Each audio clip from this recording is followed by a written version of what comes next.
Hey guys, welcome back to the course. In the last lectures, we covered using the magical spam ability of that big blue bloated bird we love, and then how to single out the user group your product appeals to, and then connect those that need to be liberated of their cache. All of those techniques are really easy to do and take really just like a bare minimum of time. And we'd like to spend a bare minimum of time on getting customers. Why? Well, because just look outside. There is this thing called grass and sunlight and things that aren't your computer screen. Wouldn't it be nice to be out there? Yes, it would. That's why we keep it short. We also like the strategies to be short because we're at that stage of the process where our product, although ready to sell, is still significantly in need of user feedback and some polish. We can't exactly just go out there and start shooting for thousands of people without expecting to get burned or to waste a ton of money and time in the process. This is the incremental way of getting from your current poor self to your future loads of money self. The next strategy we're going to cover is, well, quite obvious, but also quite effective. And yes, like the others, it takes very little time. So in this lecture, we're gonna talk about leveraging your already existing network. Get in the mindset of thinking about the people you know in your life as your network. Your mom, network. Your ex-boss who fired you, network. These are all people you can touch, not like that, and get into contact with because, well, they know who you are, suckers. So why do we wanna contact our network other than the fact that they are a group of people who will easily lend you their attention during a time where getting attention for your product is probably kind of difficult? Well, another reason is because if you're going to be successful in growing your business, you're going to need to rely on people. The more engaged your network is and the more in the know they are, and the more likely you can tap into them inevitably when you need them for product feedback, for hiring references, for really anything. They are essentially your lifeline. Don't expect to get super huge without their support. Honestly, it doesn't really happen. So get with it. You have a network and you can and should use them in this stage of the process. What's that you say? You say you don't have a network.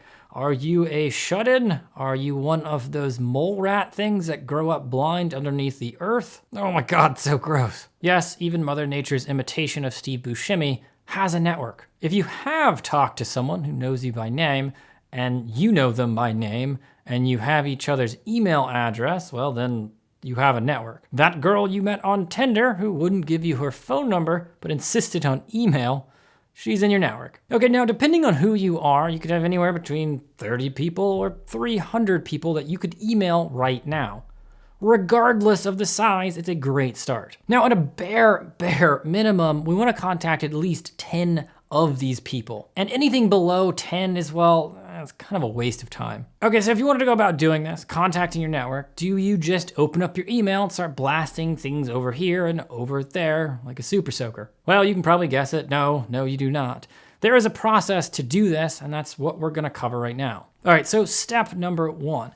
I want you to take a pencil, open a doc, or write in your artisanal camel leather book you bought in Brooklyn for $200, and write out everyone in the last 6 months you remember contacting through email. Try your best to remember everyone you can. You can even go back to your mail and then just go through the sent folder and scroll. How many people have you sent an email to? When you get a name, ask yourself this question. If I emailed this person about anything, would they for sure respond, or at a minimum, do I know they'll read the email? If you can say yes to that question, then take their name and then put them down in your list. If you honestly can't say yes to that, then don't, just leave them out.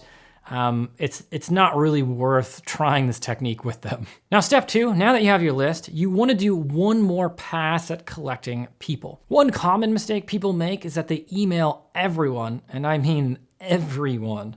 That sales rep you scheduled a webinar with, they don't want to hear your pitch, and that is really just a waste of precious computer bytes. To figure out whether you should even be messaging them, ask these 3 quick questions. How long has it been since you've been in contact with them? If it's over a year, maybe you don't want to use that person. You're not fresh on their mind, and well, they're not really fresh on yours. Another question to ask is, are they relevant to your business or product?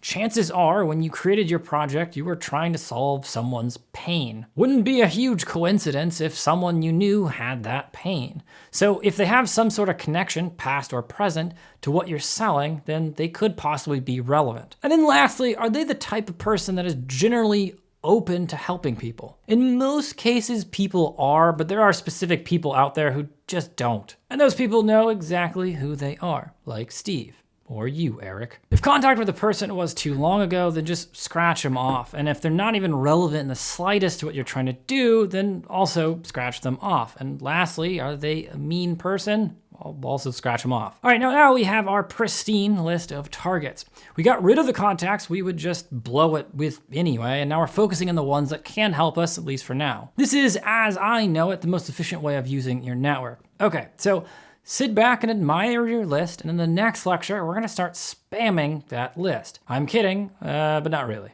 All right, see you in the next lecture.